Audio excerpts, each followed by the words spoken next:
नार पियार जिमी लोभी प्रिय जिमीदाम तिमि रघुनाथ निरंतर प्रिय लाग्यो मेरा। बोलो बांके बिहारी लाल की जय। भगवान श्री कृष्ण कृपा से नाभाजी द्वारा रचित भक्तमाल का 31वां जो कि गीता प्रेस की किताब भक्तमाल के पेज नंबर 338 पर है, उसको आइए 56 का वाचन कर लें, फिर रामानुजाचार्य जी का पूरा चरित्र, हालांकि बहुत बड़ा है, कोशिश करेंगे देखो आज पूरा हो जाता है तो। आइए 56 का जो है वाचन करें। गोपुर है आरूढ़ उच्च स्वर मंत्र उचार्यो सूते नर पर जागी बहत्तर श्रवणन धार्यो तितने गुरुदेव पद्धति भई न्यारी न्यारी कुरुतारक शिष्य प्रथम भक्ति बपु मंगलकारी कृपन पाल करुणा समुद्र रामानुज सम नहीं बियो सहस आश उपदेश करी जगत उदाहरण जतन कियो सहस आश उपदेश करी जतन जगत उदाहरण जतन कियो। ऐसा नाभाजी का ये 56 है। हम व्याख्या पहले कर चुके हैं, आज लेते हैं। भगवान श्री नारायण कलयुग में जीवों की दुर्दशा देखकर, क्योंकि भगवान तो अकारण करुणावान है, करुणा वरुणालय है, कृपा सिंधु है, तो जीवों की ये दशा देखकर और उन्हें बड़ी फिक्र हुई कि कैसे जो है इन जीवों के लिए किसी ऐसे महाभट्ट को भेजा जाए, किसी ऐसे पार्षद को भेजा जाए जो भक्ति का प्रचार करे और जीवों को कल्याण की तरफ उन्मुख करे। तो उनकी ये विचार मग्न देखकर उनको और उनके जो भक्त हैं श्री शेष जी महाराज, जो सैया बन के भगवान विष्णु जिन पर लेटे हैं, 338 पर क्यों नहीं है भाई, 338 पर ही है भक्तमाल का, तो ये है ना, आप देख लें, ठीक है, 338 पर ही है। हाँ महावीर जी कुछ कह रहे हैं?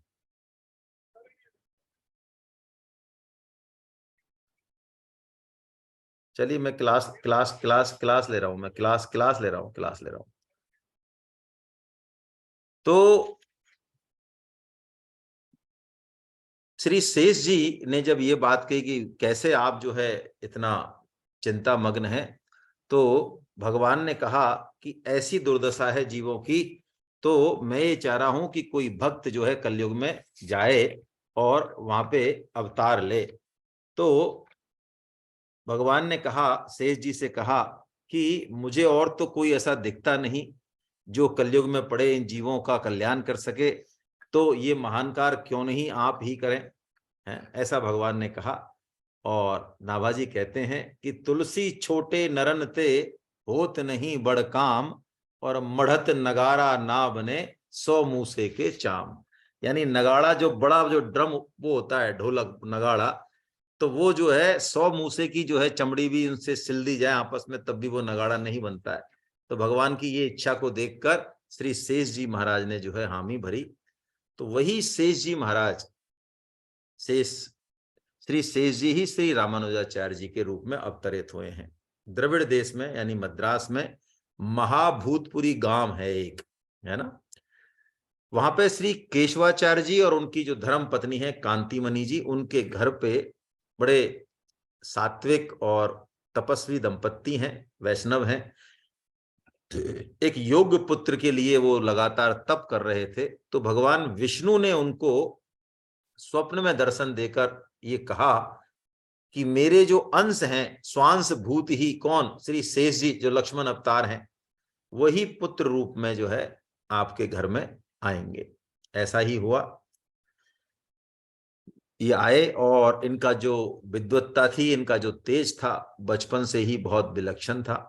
सारे वेद शास्त्र इन्होंने बहुत जल्दी ही कंठस्थ कर लिए और 16 साल की अल्पायु में, 15-16 साल की अल्पायु में इनका एक परम सुंदरी कन्या तंजमांबा है, तंजमांबा से इनका विवाह हो गया।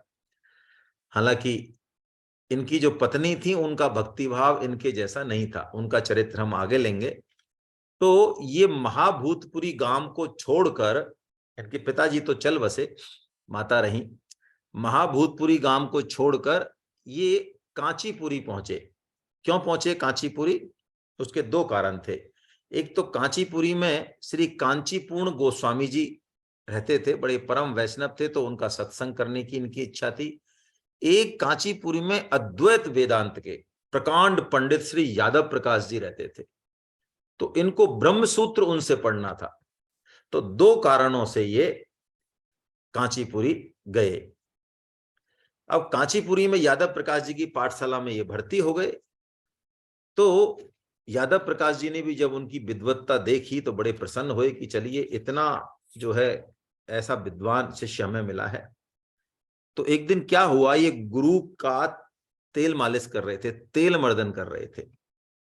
तो एक दूसरा शिष्य, उसने छांदोग उपनिषद के एक मंत्र का जो है अर्थ पूछा। उसमें कप्यासम एक शब्द आया, थोड़ा व्याकरण का मामला है, समझने की कोशिश करेंगे। कप्यासम, कपि आसम, आसम का मतलब मुख होता है या पिछवाड़ा, पीछे का भाग होता है। तो कप्यासम एक आया कि तस्य यथा कंप्यासम पुंडरीक मेव मक्षिणी, ऐसा आया। तो कप्यासम का अर्थ पूछा। तो यादव प्रकाश जी जो उनके गुरुदेव थे, उन्होंने कप्यासम का अर्थ कपि नितंब बता दिया और उस मंत्र का अर्थ कर दिया कि उस परम पिता परमेश्वर की, उस पुरुष की जो दोनों आंखें हैं वो पद्म या कपि नितंब के समान है, ऐसा उन्होंने अर्थ बताया। कप्यासम का शाब्दिक अर्थ बता दिया।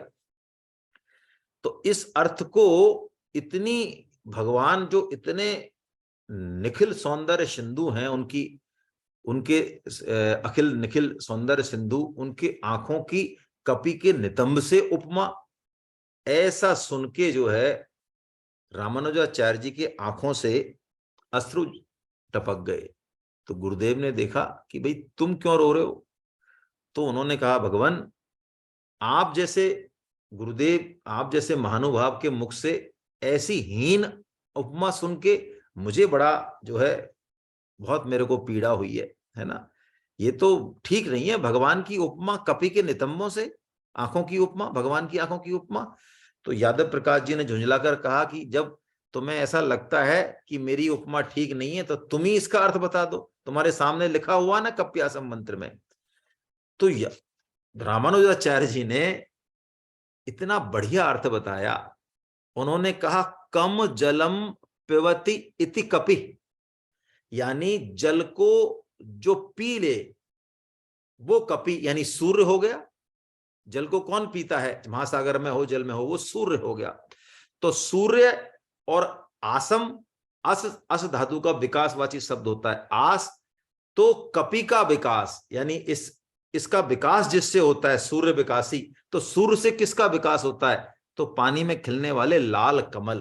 तो भगवान ने, उन्होंने ये सिद्ध कर दिया व्याकरण के आधार पे रामानुजाचार्य जी ने कि यानी कप्यासम का मतलब लाल कमल के समान भगवान की सुंदर आंखें हैं। अब इतना व्याकरण से सटीक अर्थ निकाला कि कुछ भी यादव प्रकाश जी जो है कह नहीं पाए। ऐसे एक दिन क्या हुआ, सत्यम ज्ञानम अनंत ब्रह्मा, सत्यम ज्ञानम अनंतम ब्रह्मा, ये भी अद्वैत वेदांत का एक महान सूत्र है। 4 सूत्र हैं, उसमें से एक ये भी है। तो इनके जो गुरुदेव थे वो तो इसका अद्वैतवादी अर्थ कर रहे थे कि एक ब्रह्मी ब्रह्म है, संसार वंसार कुछ नहीं है, ब्रह्म सत्यम जगन मिथ्या, जीव भी ब्रह्मी है। इन्होंने इसका विशिष्टाद्वैत अर्थ कर दिया कि नहीं नहीं, ब्रह्म जीव और ब्रह्म समान नहीं हो सकते। और अपने तर्कों से इन्होंने गुरुदेव की बात को जो है झूठा साबित कर दिया। तो यादव प्रकाश जी के मन में अपने इस शिष्य के प्रति ईर्ष्या जग गई और उन्होंने सोचा जब ये मेरे देखे देखे ही मेरे मत का सर्वनाश कर देगा, कर रहा है, तो ये तो ऐसा नहीं है कहीं ये बाद में इतना बड़ा वो बन जाए कि ये अद्वैत को मिटा के और विशिष्टाद्वैत की स्थापना कर दे। तो भगवान की लीला है, उनके मन में ऐसा षड्यंत्र जग गया। उन्होंने कहा काशी ले चलते हैं इसको गंगा स्नान के बहाने, और रास्ते में घोर जंगल पड़ते हैं, विंध्याचल से होते हुए चलेंगे, वहीं इसका जो है इसको खात्मा कर देंगे इसका। दो चार जो उनके प्रमुख प्रमुख शिष्य थे उनको बुलाया और चले, ये चल दिए। रामानुजाचार्य जी तो अपने गुरु की आज्ञा के साथ 15-20 लोग जो है काशी चल दिए। काशी चल दिए तो विंध्याचल के जब घोर जंगलों में पहुंचे तो उन शिष्यों में इनका एक मौसेरा भाई भी था, गोविंद। उस गोविंद के कान में जब इस शिष्यों की खुसर पुसर पड़ी तो उसको पता लग गया कि ओहो, इनका प्लान तो आज या रामानुजाचार्य जी को मारने का है। तो उसने बड़े तरीके से मौका मिलते ही उनके कान में ये बात कह दी कि भैया तुमको मारना चाहते हैं तो तुम जो है भाग जाओ, है ना, वरना तो तुमको ये मार देंगे। जैसे ही उन्होंने कहा तो रामानुजाचार्य जी जो है निकल लिए, पता नहीं चला किसी को। तो उन्होंने ढूंढवाया भी बाद में खूब, लेकिन फिर ये सोचा कि चलो कोई जानवर वानवर खा खा गया होगा, कलेश कटा। तो काशी पहुंचे सभी। अब देखिए काशी पहुंचने के बाद क्या हुआ कि यादव प्रकाश जी बीमार हो गए, और ऐसे बीमार हुए कि गंगा स्नान भी नहीं कर सके और ना विश्वनाथ के दर्शन कर सके। तुलसीदास जी कहते हैं ना, साधु अवज्ञा कर फलु ऐसा, जरई नगर अनाथ कर जैसा। हनुमान जी ने पूरी लंका जला दी, तो तुलसीदास जी कह रहे हैं हनुमान जी जैसे शुद्ध भक्त की जब अवज्ञा होगी तो यही हाल होगा। साधु अवज्ञा तुरत भवानी, कर कल्याण अखिल कई हानि। तो ऐसा करके ना तो विश्वनाथ के दर्शन हुए उनको और ना जो है वो गंगा स्नान कर चुके करके। अब ये रामानुजाचार्य जी महाराज जो है वापस चले, तो विंध्याचल से जब चले अकेले तो अत्यंत, ना तो बहुत हड़बड़ी में चल रहे थे, खाने पीने को कुछ मिला नहीं, रास्ते का भी ज्यादा पता नहीं, अकेले थे, तो बड़े श्रांत क्लांत हो गए, क्षुधित हो गए, कोई भूख प्यास, परेशान होकर बैठ गए कि क्या करूं, किधर जाऊं, क्या करूं। बड़े भगवान का उन्होंने आसरा लिया कि मैं कैसे कांचीपुरी पहुंचूंगा, इतना जो है महीने भर में यहाँ आए, महीने भर कहां तक चलूंगा मैं अकेला। तो क्या होता है कि अचानक उनको उस घोर जंगल में एक दंपत्ति मिलते हैं, शिकारी व्याध दंपत्ति, और वो पूछते हैं भाई महानुभाव आप कैसे बैठे हो यहाँ। तो उन्होंने कहा कैसे बैठे हैं, हमें जो है जाना है, कांचीपुर जाना है ना, हमें पता नहीं। तो उन्होंने कहा हम भी वहीं जा रहे हैं, हम कांचीपुर होते हुए रामेश्वरम निकलेंगे, पैदल यात्रा पे जा रहे हैं हम, तो तुम चलो ना साथ, हमारे साथ चलो। तो रामानुजाचार्य जी ने विश्वास किया उन पे और उन्होंने कहा देखो बढ़िया है, चलो उनके साथ चले।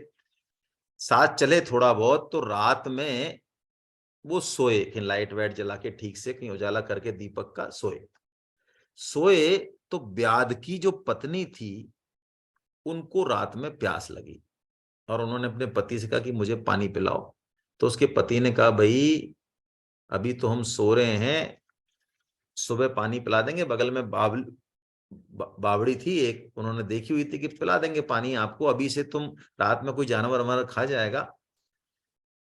तो रामानुजाचार्य जी भी सुन रहे थे, तो सुबह होते ही वो अंजलि में जल भर के और उनको जो है पानी ले आए, बावली में गए वो उतरे और पानी ले आए, बड़ा उन्होंने आशीर्वाद दिया, बड़े जो है। फिर वो दोबारा जब खुद पानी पीने गए, यानी पहले उन्होंने खुद ने पानी नहीं पिया, पहले उनको जो है पानी पिलाया, और जब वापस बावली में नीचे जाके पानी पिया और ऊपर आए तो वहां ब्याध दंपत्ति कोई था ही नहीं। खूब आसपास ढूंढा उन्होंने और उन्होंने वहां पे कुछ, उनको ऐसा लगा कि ये जो एरिया है ये तो हमारा जाना पहचाना लग रहा है। तो उन्होंने पूछा, भाई ये कौन सा एरिया है? तो उन्होंने कहा ये तो वो एरिया है कांचीपुर। कांचीपुर तो बस ये रहा, आपके 1 किलोमीटर पे कांचीपुर है, निकलोगे जैसे यहाँ वो कांचीपुर मिल जाएगा। वो एक्चुअली लक्ष्मी नारायण भगवान थे, उनकी कृपा का उन्होंने अनुभव किया। और कि देखो महीने भर की यात्रा जो है एक उसमें ही है ना, आ गए। फिर अपनी माँ के पास गए और सारा वृत्तांत उन्होंने सुनाया कि ऐसे ऐसे मेरे को मारने की भी योजना बनी। तो माँ बड़ी प्रसन्न हुई कि चलो कोई बात नहीं, गंगा स्नान तो फिर कर लेना, तुम कम से कम बच के तो आ गए, है ना, ऐसा करके। अब क्या हुआ, यादव प्रकाश जी भी आए अपने शिष्यों के साथ कांचीपुर, गंगा स्नान तो नहीं कर पाए। तो जब उन्होंने वहां पर रामानुजाचार्य जी को देखा जिंदा, तो ऊपर से तो उन्होंने बहुत स्नेह जताया कि अरे हम तो बड़े परेशान थे तुम्हारे बिना, और हमें नींद नहीं आ रही है रातों को, और अंदर से देखा कि ये तो बच के आ गया। तो उन्होंने कहा कि भाई है ना, तुम हमारे पाठशाला में आया करो, ऐसे नहीं, है ना।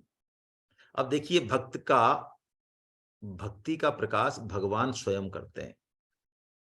कांचीपुर के जो नरेश थे, उनकी जो पुत्री थी, उसको एक बार प्रेत बाधा लग गई। और वो प्रेत भी ऐसा था, कोई छोटा मोटा प्रेत नहीं था, वो इतना बड़ा ऐसा ब्रह्म राक्षस था। वो बड़े बड़े मंत्राचार्य आए, ऋषि आए, पंडित आए, लेकिन वो सबको चाटा देके। और ब्रह्म राक्षस जो होते हैं ये वेद पुराण में बड़े पारंगत होते हैं, यानी ब्रह्म राक्षस वो बनते हैं जो बहुत ऊंची कोटि के विद्वान होते हैं, लेकिन कहीं ना कोई उनके मन में कोई सकाम भाव होता है या कोई अपराध बन जाता है।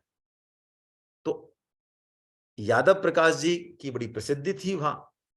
तो यादव प्रकाश जी को बुलावा आया कि महाराज आप चलो और राजा राजा की बेटी को जो है प्रेत उससे ब्रह्म राक्षस से मुक्ति दिलाओ। तो यादव प्रकाश जी जब गए और ब्रह्म राक्षस को कोई मंत्र वंत्र बोला उन्होंने, उसको बेटी को देख के, तो वो ब्रह्म राक्षस बोला कि तू तो इतना अधम है कि तू तो मेरे से भी गया बीता है, तू मेरे को क्या भगाएगा, है ना। तो उन्होंने उसको इतना, मैं तो बहुत तेरे से बहुत ऊंचा पंडित हूं, तेरा जन्म जो ब्राह्मण कुल में हुआ है, तेरी हिस्ट्री तो मुझे खूब पता है, तू व्यर्थ प्रयत्न मत कर, नहीं तेरा और विनाश कर दूंगा। और यदि तुम मेरे से मुक्ति चाहते हो, उसने फिर बोला वो ब्रह्म राक्षस, तो रामानुजाचार्य जी के यदि चरणोदक मुझे मिल जाए और वो आ जाए यदि, तो मैं, मेरी भी मुक्ति हो जाएगी, तो मैं छोड़ दूंगा इसको, नहीं तो राजकुमारी को मैं छोड़ने वाला नहीं हूं। और ऐसा ही हुआ। रामानुजाचार्य जी जैसे ही आए, तो वो प्रेत, और जैसे ही उनका स्पर्श कराया, चरणोदक छिड़का उस पे, पुत्री पे, प्रेत बाधा जो है वो दूर हो गई उनकी। तो बड़ा उनकी कीर्ति हो गई, और खूब सारा धन राजा ने दिया। वो सारा धन उन्होंने सब शिष्यों को बांट दिया। लेकिन यादव प्रकाश जी जो उनके गुरुदेव थे, वो बहुत ईर्ष्या करने लगे उनसे। आखिर में एक दिन ऐसा हुआ कि वेदों के जो दो प्रमुख सूत्र हैं, सर्वम खलविदम ब्रह्मा और नेहे नानास्ति किंचना, दो सूत्र हैं, उनको लेके, उनके अर्थ को लेके फिर जो है रामानुजाचार्य जी में और यादव प्रकाश जी में मतभेद हो गया। मतभेद ऐसा हुआ तो उन्होंने उनको कह दिया कि तुम्हें अब हमारे स्कूल में आने की, पाठशाला में आने की जरूरत नहीं है, अब तुम जाओ, अब तुम यहां मत आना कभी भी, तुम इतने बड़े विद्वान हो, तुम मत आना। आ गए वो भी, गुरुदेव ने आज्ञा दी तो छोड़ के आ गए, कोई बात नहीं। अब कांची पूर्ण जी महाराज जिनके लिए वो आए थे, अब वो उनके घर गए, जो परम वैष्णव हैं, उनके चरणों में गिर गए और बोले महाराज मैं सब प्रकार से अब मैं आपके चरणों की शरण ग्रहण करता हूं, अब आप जो है मेरे को, है ना। तो कांची पूर्ण जी महाराज ये जानते थे कि रामानुजाचार्य जी कौन है, ये साक्षात रंगनाथ जी ही हैं।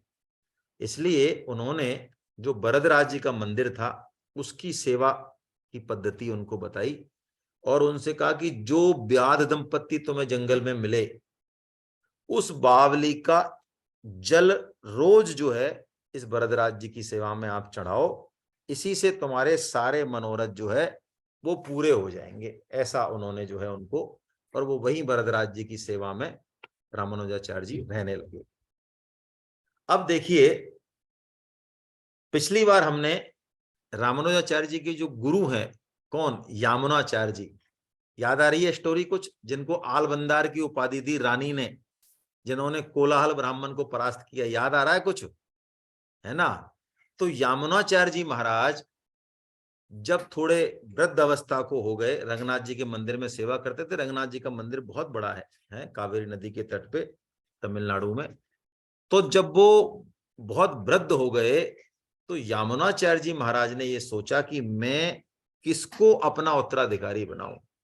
अब आप देखिए, बड़ी जोरदार बात है। उनके 5 प्रमुख शिष्य थे, किनके, यामुनाचार्य जी महाराज के। ये कांचीपूर्ण जी भी उनमें से एक थे, एक महापूर्ण जी थे, एक शैलपूर्ण जी थे, इस तरह से 5 थे ये, गोष्ठी पूर्ण जी और मालाधर 5 थे। उन पांचों ने यही कहा कि आप रामानुजाचार्य जी को ही जो है अपना उत्तराधिकारी बनाए, वही सर्वश्रेष्ठ है। तो यामुनाचार्य जी को भी लगा कि हाँ, उन्होंने भी एक बार देखा था उनको कि ठीक है। तो उन्होंने कहा कि भाई ठीक है, उनको बुला के लाओ। तो श्रीरंगम से और कांचीपुर उन्होंने भेजा, अपने एक शिष्य को भेजा मद्रास जिले में। उसके इन दोनों के बीच की दूरी है करीब 300 किलोमीटर। अब देखिए, यहाँ पे एक बड़ी जोरदार लीला है कि जब उन्होंने भेज दिया कि भाई बुला के लाओ रामानुजाचार्य जी को, तो रंगनाथ जी भगवान ने क्या सोचा कि यदि रामानुजाचार्य जी और यामुनाचार्य जी ये दोनों मिल गए, एक साथ आ गए, तो कलयुग के तो ताबूत में एक कील ठोक देंगे दोनों भक्त। भाई कलयुग कहाँ राज करेगा, कलयुग को भी तो मैंने ही राज दिया है, युग चक्र का पालन ही नहीं होगा। तो उन्होंने कहा ये दोनों यदि आ गए तो ये जो संसार मैंने चला रखा ना माया से, ये सारे संसार की फुलवारी को ये दोनों उड़ा देंगे। कहीं ये सब जगह जो है वैष्णवता वैष्णवता हो जाएगी। भगवान ने कहा ना भाई, सात्विक राजस तामस भाव भी मेरे से ही है। जब ज्यादा सात्विक हो जाता है कलयुग में, तो कलयुग भी पहुंच जाता है भगवान के पास कि महाराज जब मेरी पिटाई करवानी है चारों तरफ से, तो मेरे को राजा क्यों बनाया आपने। तो भगवान ने क्या कहा, जब यामुनाचार्य जी उस दिन सेवा करने लगे, तो भगवान ने कहा कि यामुन मुनि जी, अब आप जरा मेरे धाम आ जाइए। अरे कि जय जय, जैसी आपकी आज्ञा। कि नहीं नहीं, आप जल्दी आ जाइए, आपके बिना मेरा मन नहीं लगता है। तो यामुनाचार्य जी ने कहा महाराज मेरे को कुछ व्यवस्था तो करने दो, कुछ तो व्यवस्था कर दूं, मैं आता हूं फिर आपके पास, कुछ दिन की तो मेरे को मोहलत दो। भगवान ने कहा नहीं नहीं, आपके बिना हमारा मन नहीं लगता है ना। तो उन्होंने कहा महाराज अभी तो शरीर भी रुग्ण है, कोई पुराना प्रारब्ध है मेरे पास, उसको भोग लूं, फिर मैं आता हूं, नहीं तो दोबारा जन्म लेना पड़ेगा। भगवान ने कहा ये भोग वोग प्रारब्ध तो तुम ऐसा करो, अपने चेलों को दे दो और तुम तो जल्दी से आ जाओ मेरे पास। ऐसा कह के बड़ी मीठी मीठी बातें हो रही हैं दोनों में, रंगनाथ जी में और यामुनाचार्य जी में। तो यामुनाचार्य जी ने दिमाग लगाया कि मैंने आज ही तो भेजा है शिष्य, 4 दिन जाने में लगेंगे और 4 दिन आने में लगेंगे। तो जिस दिन आएंगे रामानुजाचार्य जी, उस दिन मैं उनको चार्ज दे दूंगा पूरा। तो उन्होंने कहा देखो महाराज, कम से कम 8 दिन की मोहलत दे दो आप मेरे को, 8 दिन बाद जो है फिर मैं सारी व्यवस्था करके और फिर आता हूं। भगवान ने हानि भरी, तो उन्होंने कहा महाराज 8 दिन मांग रहा हूं बस मैं। तो भगवान ने ऐसे ही अनमने मन से हाँ भर दी। अब आप देखिए, भगवान जो है अपने मन की करते हैं। 4 दिन बाद तो यामुनाचार्य जी मुनि परम धाम सिधार गए। और जब वो आए, कौन, महापूर्ण जी जो प्रमुख शिष्य थे उनके, महापूर्ण जी यामुनाचार्य जी को जब लेके आए और जब पहुंचे वहां पे, तो कावेरी नदी के तट पे तब तक उनका अंतिम संस्कार नहीं किया था। कावेरी नदी के तट पे अपार जन समुदाय था, क्योंकि यामुनाचार्य जी महाराज सब राजा धीराज सारी जनता उनकी जो है आलविंदार आलविंदार आलविंदार जय हो। तो पूछने पर मालूम हुआ कि यामुनाचार्य जी परम धाम सिधार गए हैं। रामानुजाचार्य जी तो एकदम से गस खा गए। उनकी बड़ी इच्छा थी कि मैं गुरुदेव के दर्शन करूं। गुरुदेव हालांकि उन्होंने मन से मान लिया, दीक्षा लूं उनसे। तो वो उनके चरणों में गिर पड़े और उन्होंने देखा फिर उठ के, तो यामुनाचार्य जी महाराज की 3 उंगलियां मुड़ी हुई थी दाहिने हाथ की।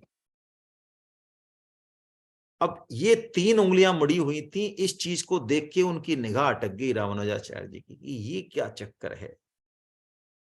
अब रामानुजाचार्य जी और यामुनाचार्य जी ये तो भगवान के भक्त हैं, है ना, ये तो समझते हैं चीजों को। तो उन्हें लगा कि मेरे जो आचार्य हैं इन 3 उंगलियों के माध्यम से शायद मुझे कोई संदेश छोड़ के गए हैं, उनके मन की कोई बात है जो वो ये कह रहे हैं। तो उन्होंने गुरुदेव को हाथ जोड़कर वहां पे कहा कि मैं वैष्णव मत का प्रचार करूंगा और जीवों को भगवान की शरणागति प्रदान करा के गुरुदेव का काम करूंगा। तो एक उंगली ठीक हो गई, एकदम सीधी हो गई एक उंगली। फिर उन्होंने कहा मैं ब्रह्म सूत्र पर और विष्णु सहस्त्र नाम पर भाष्य लिखूंगा। तो दूसरी उंगली ठीक हो गई, सीधी हो गई। और फिर उन्होंने कहा कि द्रविड़ भाषा में जो उच्च कोटि का साहित्य है इसको मैं संस्कृत में अनुवाद करूंगा जिससे कि पूरे विश्व का कल्याण हो। ऐसा कह के तीसरी उंगली भी सीधी हो गई। देवताओं ने पुष्प वृष्टि की, लोगों ने जय जयकार किया कि वाह, शिष्य हो तो ऐसे और गुरु हो तो ऐसे हैं। इसलिए कहा जाता है ना कि गुरु जो है वो शरीर नहीं होता। ऐसे कह के अब 5 गुरु, वो तो चले गए, गुरु तो उनको ही माना मन से तो, लेकिन जो उनके 5 शिष्य थे जिन्होंने रिकमेंड किया रामानुजाचार्य जी को, उनको इन्होंने उन 5 को गुरु बनाया। कांची पूर्ण जी महाराज की बात हम कर चुके हैं, उनसे तो इन्होंने वरदराज भगवान जहां पर ये पुजारी थे रामानुजाचार्य जी महाराज, उनकी पूजा सेवा की पद्धति सीखी। दूसरे महापूर्ण जी जो इनको बुला के लाए थे अभी, उनसे इन्होंने वैष्णव दीक्षा ली और द्रविड़ में भाषा में जो ग्रंथ लिखे हुए थे यामुनाचार्य जी महाराज के, उनके रहस्यों को, दिव्य प्रबंध को इन्होंने सीखा उनसे धीरे धीरे। एक गोष्ठी पूर्ण स्वामी जी, इनसे उन्होंने श्री नारायण मंत्र की दीक्षा ली। और एक शैलपूर्ण जी, इन्होंने उनसे रामायण पढ़ी, बाद में की रामायण। और 5वें जो मालाधर जी हैं, उनसे उन्होंने सहस्त्र गीत का, आपको याद आ रहा है कुछ सुन के, सठकोप जी महाराज ने जो अपने शिष्य को उपदेश दिया, वो 5 प्रश्नों के उत्तर दिए 1000 श्लोकों में, उसको सहस्त्र गीत का, जो वेदों के बराबर मानी जाती है, तो सहस्त्र गीत का पढ़ी। तो ऐसे 5 लोगों से इन्होंने 5 चीजें जो हैं, 5 अलग अलग। तो ये जो थे कौन, गोष्ठी पूर्ण जी महाराज, इन्हीं का चरित्र हमने पहले देखा, मुख्य चरित्र। अब हम चलते हैं उस पर। गोष्ठी पूर्ण जी महाराज से इन्होंने, कहते हैं, श्री नारायण मंत्र के लिए कम से कम 18 बार कहा,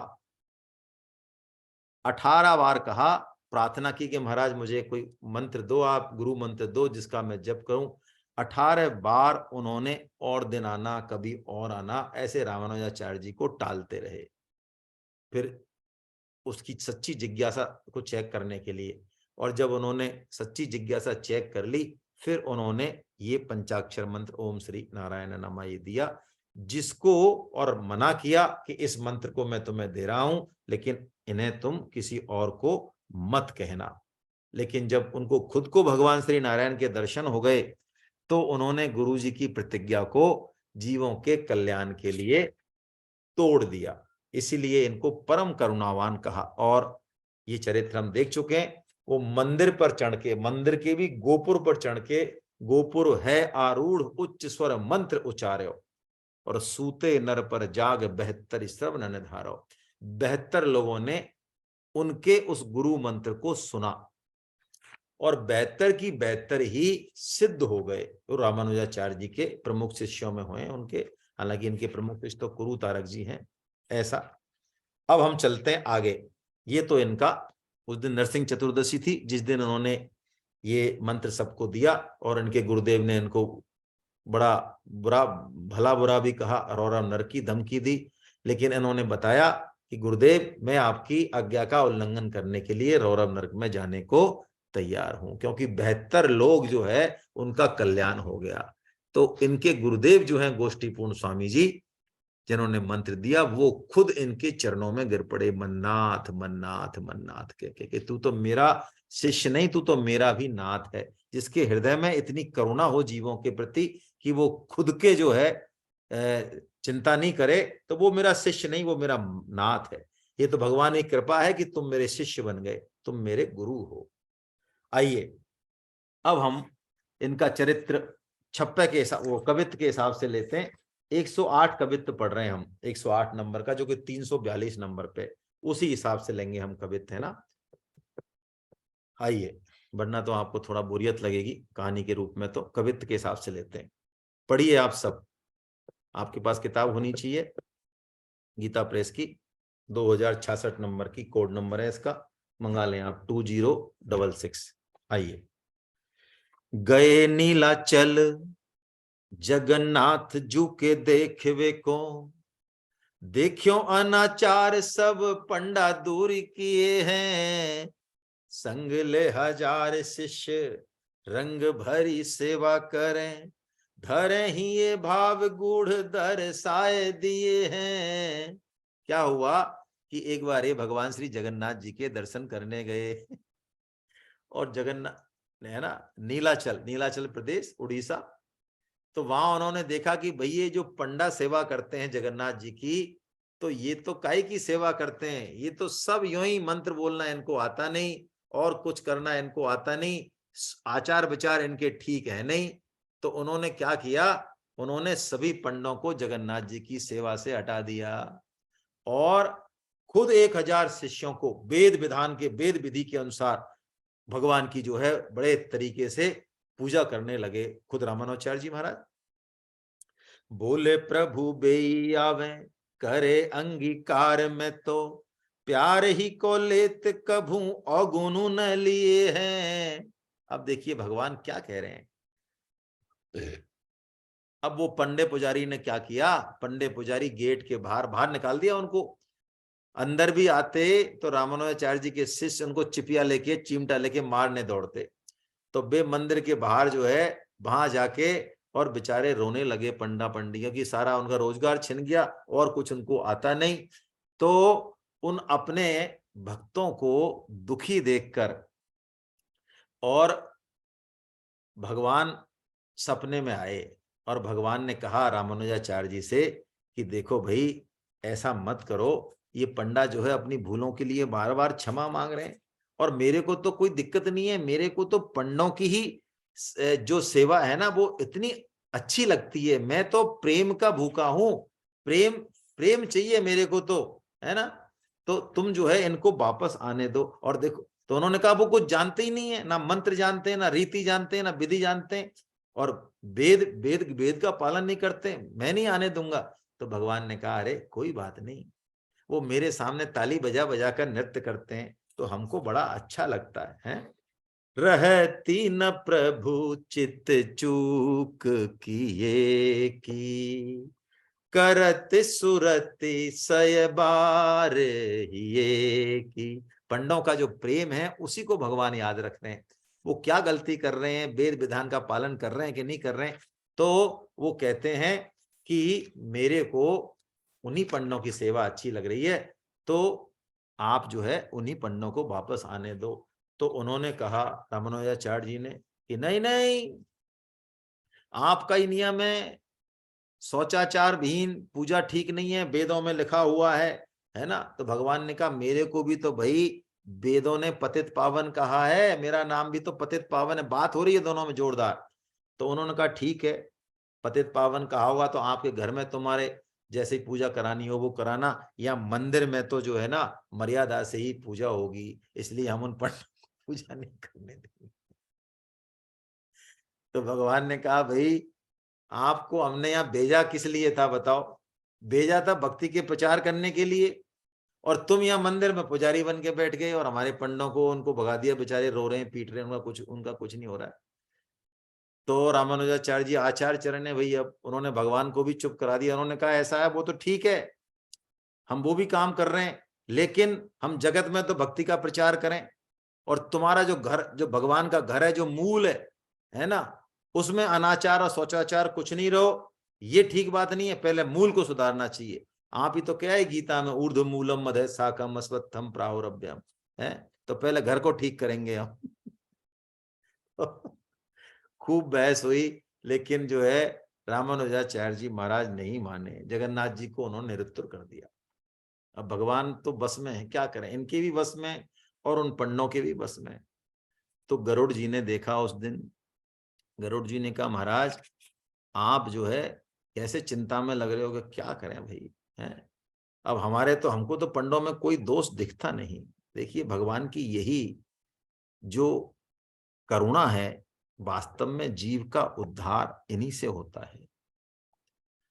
जाको हरि दृढ़ करी अंग कर्यो, तुलसीदास जी का भजन है, बड़ा प्यारा, 2 लाइन ले लेते हैं बस।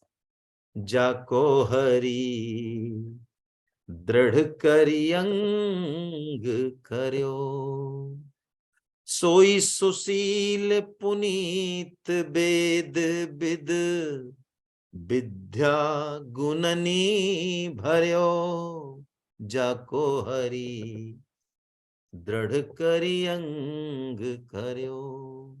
जिसका भगवान में प्रेम हो जाए, जिसको भगवान अपना ले, वास्तव में वही गुणज्ञ है, वही बड़भागी है। वो बताते हैं तुलसीदास जी कि पांडु पुत्र उनके जन्म की कथा कोई सुन ले तो बताओ कैसा मन में आए भाई। उनकी जन्म की जो कथा है तो वो कहते हैं, लेकिन भगवान ने उनको अपना लिया तो वही पांडव जग में पूजे गए। उत्पत्ति पांडु सुतन की करनी, सुन सत पंथ डर्यो, ते त्रैलोक्य पूज्य पावन जस, सुन सुन लोक तरयो, जाको हरि दृढ़ करी अंग कर्यो। यही भगवान का स्वभाव है। तुलसीदास जी लिखते हैं, जन अवगुण प्रभु मान न काऊ, दीन बंधु अति मृदुल स्वभाव, जेहि अग बधऊ व्याध जिम वाली, फिर सुकंठ सोई कीन कुचाली। जिस पाप के कारण उन्होंने बाली को मारा, वही पाप आचरण सुग्रीव ने भी किया है, लेकिन वही पाप आचरण किया है, और वही पाप आचरण विभीषण ने भी किया है। सोई करतूत विभीषण केरी, सपने हूं सोन राम ही हेरी। लेकिन भगवान के हृदय में जो शरणागत है उसके दोष नहीं आते। जैसे बच्चे का कीचड़ दूर करने की जिम्मेदारी भगवान की है, यदि भक्तों में कोई दोष रह जाता है, शरणागत भक्तों में, तो उसकी जिम्मेदारी भी भगवान लेते हैं। इसलिए तुलसीदास जी लिखते हैं, सुग्रीव और विभीषण को उन्होंने भरत के समान प्रेम किया। ते भरत ही भेटत सनमाने, और राज सभा रघुवीर बखाने। उनके गुणों की बड़ाई की, कमियों की तरफ भगवान ने ध्यान नहीं दिया, है ना। ऐसे भगवान करुणा वर्णालय है। तुलसीदास जी कहते हैं, प्रभु तरु तर कपिडार पर, ते किए आप समान, तुलसी कहून राम से, साहिब सील निधान। तो ऐसे भगवान है। तो गरुड़ जी ने कहा कि महाराज अब आप क्या करेंगे, कि गरुड़ जी अब ऐसा करो, ये रामानुजाचार्य जी तो आचार्य चरण है, ये तो मानेंगे नहीं, है ना, किसी कीमत पे नहीं मानेंगे। आज हमने हर तरीके से समझा के देख लिया, तो तुम ये करो, रात को जब ये सो जाए, ये और इनके 1000 शिष्य, तो इनको रात में ही उठा के और जो है इनके वहीं गांव छोड़ आओ आप। तो गरुड़ जी ने यही किया। गरुड़ जी ने उनको उठाया वहां से और उनको उनके गांव भूतपुरी में छोड़ आए। यानी इस प्रकरण से जो हमें बात पता चलती है वो ये, कि भगवान ने अपना मंतव्य प्रकट कर दिया कि भक्ति से विहीन यदि वेद विधि से भी हम पूजा करें तो भी भगवान उससे प्रसन्न नहीं होते हैं, लेकिन सहज अनुराग से, हा हा हा, भगवान जैसे जब जाते हैं वनवास में, तो कोल भील और किरात, तुलसीदास जी कहते हैं कि जो बड़े बड़े योगी मुनियों के ध्यान में नहीं आते हैं, वो कोल भील किरात के दोनों में जो जंगली फल है और प्रसाद है, उसको पाकर जब बड़े प्रसन्न हो रहे हैं, उनको दर्शन दे रहे हैं। मिलहि न रघुबर बिनु अनुरागा, किए जोग तप ज्ञान विरागा। तो ऐसा कह के गरुड़ जी तो उनको छोड़ आए। अब यहाँ पे नाभाजी कहते हैं कि यदि किसी के, प्रियादास जी ने शंका का समाधान किया है कि यदि कोई सोचे कि भाई भगवान ने इतना पक्ष क्यों लिया पंडितों का, तो भगवान ने तो पंडितों का क्या पक्ष लिया, भगवान ने तो पूतना का, शिशुपाल का, रावण का, कंस का, सबका ही उद्धार किया है।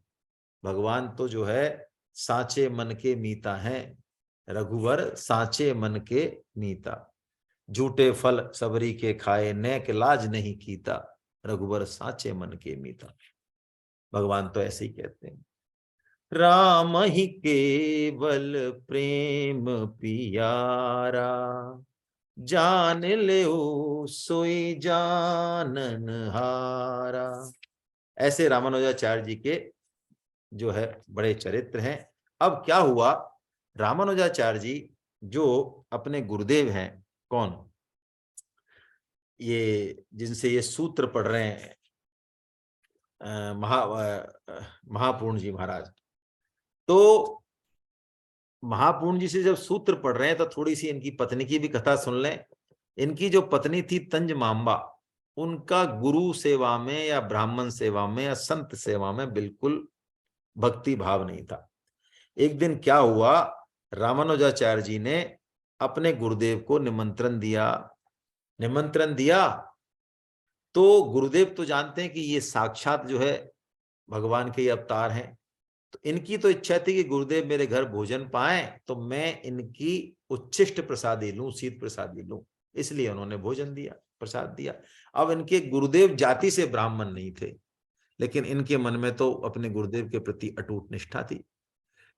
तो जब ये गुरुदेव को बुलाने पहुंचे तो गुरुदेव ने क्या किया, उन्होंने, कांचीपूर्ण जी ने क्या किया, वो दूसरे रास्ते से आके और इनके घर पहुंच गए और उनसे कहा इनकी पत्नी से कि जल्दी से मुझे भोजन कराओ, मेरे को भगवान वरदराज की सेवा करनी है। और जल्दी से भोजन करके प्रसाद पाके, और इन्होंने कुछ भी छोड़ा नहीं, पत्तल दौने भी सब चौका लगा दिया, और तंज मामा ने जो बची थी थोड़ी बहुत प्रसादी वो बाहर जो है कुत्तों वुत्तों को खिला दी। जब रामानुजाचार्य जी आए तो उनको बड़ा वो लगा कि भाई तुम ये रसोई पूरी धो क्यों रही है और दोबारा से खाना क्यों बना रही है। उन्होंने कहा ये हीन वर्ण का जो है आदमी खाना खा गया, बताओ, इसलिए रसोई को धोना जरूरी है। तो उन्होंने कहा ओ हो, इसके मन में संतों के प्रति कोई भाव नहीं है। और इसके बाद एक घटना और घटी, कुएं पे रामानुजाचार्य जी की पत्नी पानी भरने गई और गुरुदेव की पत्नी भी पानी भरने गई। तो संयोग से ऐसा हुआ, साथ साथ पहुंची तो गुरुदेव की पत्नी के घड़े का जल इनकी पत्नी के घड़े के ऊपर पड़ गया। तो बस इन्होंने बखेड़ा खड़ा कर दिया और खूब सारा जो है उनको खरी खोटी सुनाई। उन्होंने जब कहा गुरुदेव को, तो उन्होंने कहा कि भाई ठीक है, यदि तुम्हारा अपमान हुआ है तो अब हम यहाँ से चलते हैं, इस गांव में हमको नहीं रहना चाहिए। तो ऐसा कह के वो गुरुदेव चले गए। बड़ा इनको दुख हुआ, बहुत दुख हुआ। और एक घटना और हुई, उसके बाद इन्होंने संन्यास लेने का प्रण कर लिया। एक घटना और हुई कि एक दिन ये आ रहे थे घर की तरफ, तो रास्ते में एक ब्राह्मण मिला। तो वो ब्राह्मण से उन्होंने पूछा भाई कहाँ से आ रहे हो, गरीब ब्राह्मण था, बड़ा रोता हुआ जा रहा था। तब उन्होंने कहा कि हम तो घर गए थे, लेकिन आपकी पत्नी ने जो है हमको फटकार के भगा दिया, कुछ नहीं दिया। तो रामानुजाचार्य जी ने क्या ट्रिक खेली, उन्होंने बाजार से कुछ फल फ्रूट खरीदे, कुछ वस्त्र खरीदे और एक पत्र लिखा। उस पत्र को बंद करके और वस्त्र और फ्रूट्स देके कहा कि अब जाओ तुम दोबारा, थोड़ा ठीक से जाओ नहा धो के, और ये कहना कि मैं आपके मायके से आया हूं और तुम्हारी छोटी बहन का विवाह है तो तुम्हारी खूब खातिरदारी होगी, तुम बिल्कुल चिंता मत करो, इस बार तुमको बढ़िया। और यही हुआ। जैसे ही तंजम बाबा को कहा कि हम तुम्हारे मायके से आए, तो इतना बढ़िया तरीके से उसकी खातिरदारी हुई। कैसे कि भाई हम शादी है छोटी बहन की, देखो पत्र भी लाए हैं, आपके पिताजी ने लिखा है, लिखवाया है। तो पत्र पढ़ के और सारा समाचार सुन के तो बड़ी और बढ़िया खीर पुआ रबड़ी उसको बनाई। और रामानुजाचार्य जी जब आए तो उन्होंने कहा भाई चलो आपको फटाफट चलना है, शादी है। तो रामानुजाचार्य जी ने कहा कि अभी तुम जाओ, थोड़ा सा भगवान के यहाँ उत्सव है, उसके बाद हम आएंगे। तो पत्नी के जाने के बाद इन्होंने भगवान की आज्ञा लेकर और सन्यास ले लिया। कांचीपूर्ण जी जो उनके गुरुदेव हैं, उन्हीं से इन्होंने सन्यास दीक्षा ली और उन्होंने ही इनका नाम यतिराज रखा। यतिराज, यतिराज की उपाधि मिली इनको, है ना। अब यतिराज की जब उपाधि मिली इनको, तो यादव प्रकाश जी जो इनके गुरु थे, इनकी ख्याति इतनी फैली कि वो यादव प्रकाश जी, ये पहली घटना है इतिहास में, वो यादव प्रकाश जी भी इनके शिष्य बने। उनको समझ में आ गया कि हमने अहंकार के कारण अपना पतन करा लिया, तो वो भी इनके शिष्य बने। अब श्री रंगनाथ जी मंदिर के जो वैष्णव थे और जो पुजारी थे, उन्होंने ये सोचा, उस समय तो ये आए नहीं क्योंकि वो गुरुदेव चले गए थे, कि वरदराज जी भगवान के यहाँ से रामानुजाचार्य जी को बुलाया जाए और यहीं इसी आचार पीठ को जो है रामानुजाचार्य जी आए। तो उसके लिए वरदराज जी भगवान के मंदिर में यामुनाचार्य जी के जो पुत्र हैं उनको भेजा। क्यों भेजा? कि वरदराज जी को बहुत संगीत प्रिय और वो संगीतज्ञ थे, तो उन्होंने संगीत से उनको रिझाया भगवान को, और भगवान वरदराज ने रामानुजाचार्य जी को आज्ञा दी कि ठीक है, अब तुम श्री रंगम में रंगनाथ जी के भगवान में महामंदिर पर चले जाओ। फिर रंगनाथ जी के मंदिर में आए हैं, तो ऐसा नाभाजी लिखते हैं कि जब मंदिर के समीप आए तो श्री रंगनाथ जी भगवान ने 7वीं ड्योढ़ी पर आके आचार्य चरण का स्वागत किया, है ना। और रंगनाथ जी के मंदिर का इन्होंने फिर चार्ज लिया, है ना। और बहुत इन्होंने फिर सेवा प्रणाली और सब में जो है बड़ा इन्होंने परिवर्तन किया और खूब इन्होंने भक्ति का प्रचार किया। इससे इनके कई दुश्मन भी हो गए, इनको इनकी हत्या करने का, विष खिलाने का, कई तरह का जो है इनको षड्यंत्र रचे गए। तो इन षड्यंत्रों को देखकर इनके जो गुरुदेव थे वो बड़े चिंतित हुए कि रामानुजाचार्य जी को कोई एक ऐसा सेवक मिले जो इन्हें अपने प्राणों से भी अधिक चाहता हो। तो ऐसा सोच के गोष्ठीपूर्ण गोस्वामी जी एक बार इनके यहाँ आए रंगनाथ मंदिर में। तो रंगनाथ मंदिर में जब आए तो कावेरी, गर्मी का मौसम था, तो कावेरी के तट पे ही, बालू पर ही रामानुजाचार्य जी उनको लेने आए गुरुदेव को मान देने के लिए। तो उनको जब साष्टांग प्रणाम किया तो उनके गुरुदेव ने, ऐसी तपती हुई रेत थी कि 10 सेकंड में शरीर जल जाए, लाल हो जाए, लेकिन गुरुदेव ने जब साष्टांग प्रणाम किया रामानुजाचार्य जी ने, तो उनको उठाया नहीं, तो वो पड़े रहे रेत पर ही। तो जब रेत पे पड़ रहे थे तो एक किडम्बा चांद नाम का एक वैष्णव था, वो एकदम तेजी से आया और रामानुजाचार्य जी के नीचे जो है अब के शरीर को अपने ऊपर कर लिया, मतलब उनके नीचे आ गया वो, जिससे कि वो रेत उनके शरीर को जला दे, लेकिन रामानुजाचार्य जी को कुछ नहीं बिगड़े। और बड़े उन्होंने गुस्से से किडम्बाचार्य ने गुरुदेव को कहा उनको कि तुम कैसे निर्दयी हो, कैसे निष्ठुर हो, क्रूर हो तुम, है ना। लेकिन जो गुरुदेव थे उन्होंने उनको गले से लगा लिया। किडम्बाचार्य को कहा कि मैं तुम्हारे जैसे किसी भक्त की ही तलाश में था, और रामानुजाचार्य जी को कहा अब तुम इनके हाथ का बना ही पाना ता जिंदगी, क्योंकि तुम्हें अभी भक्ति का बहुत प्रचार करना है। ऐसा करके ये इन्होंने जो है ये ता जिंदगी उनके सामने ही रहे।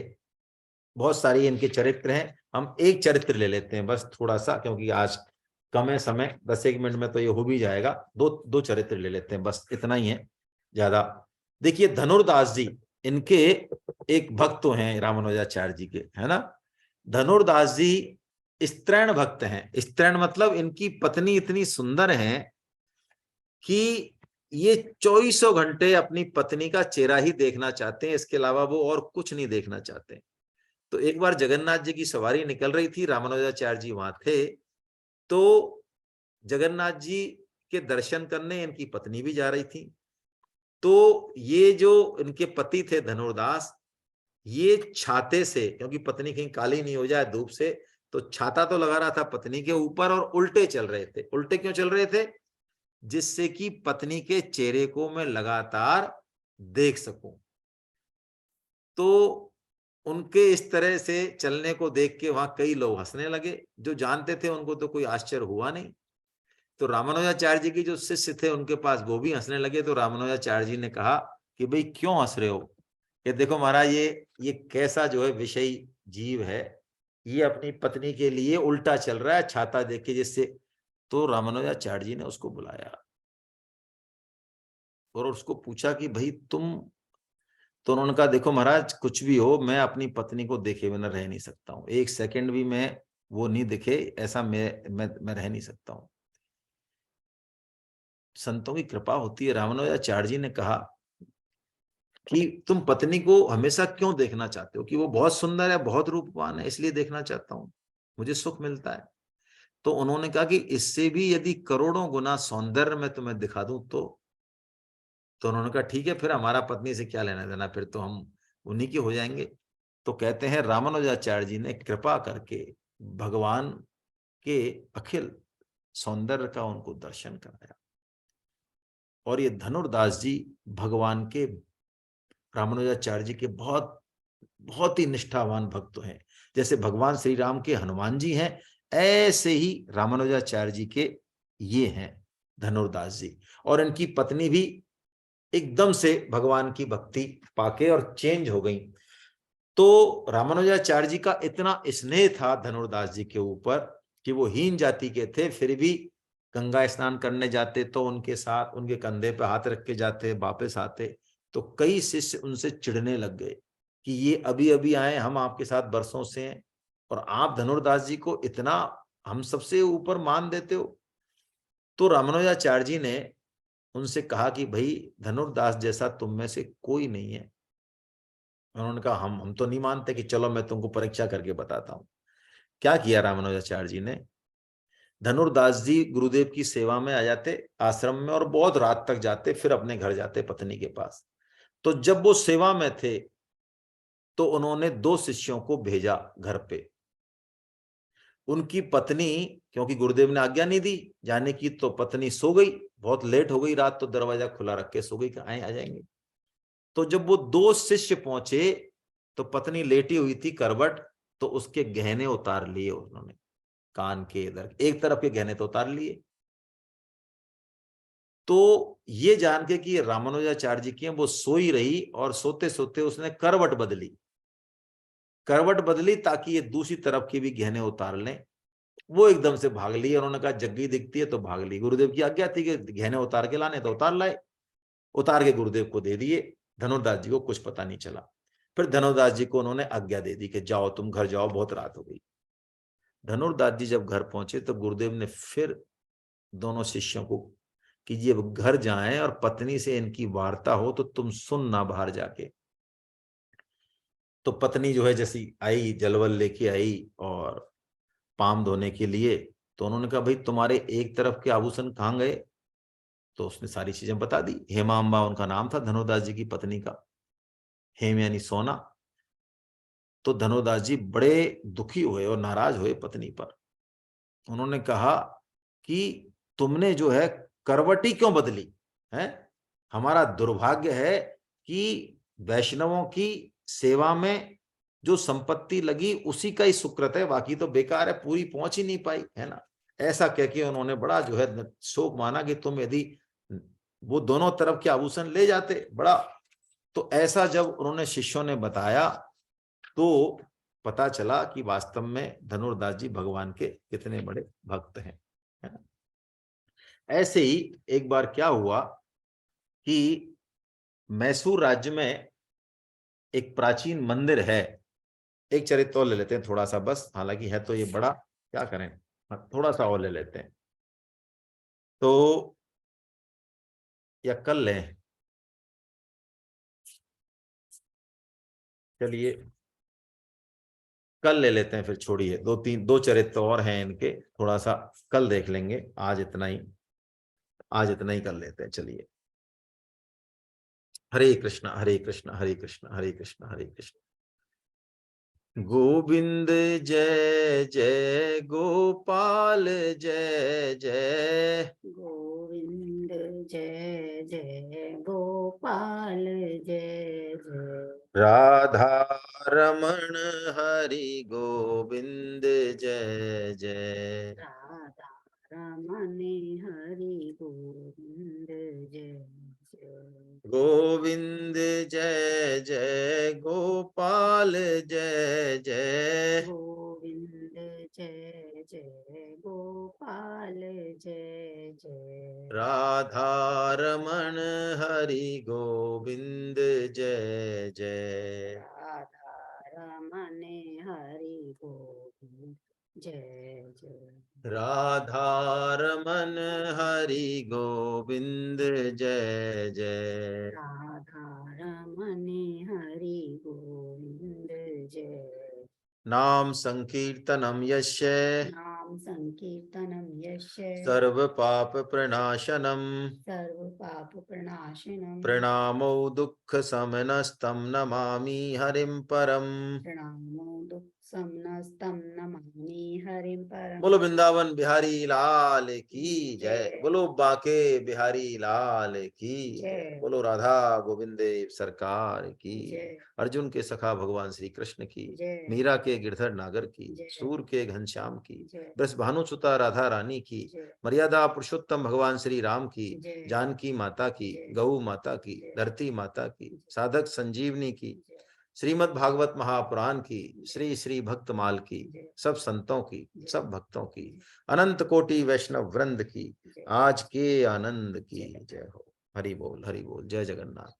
कल हम मिलते हैं, इस चरित्र को और पूरे साचार्य जी के चरित्र को पूर्ण करेंगे कल। हरे कृष्ण हरे कृष्ण।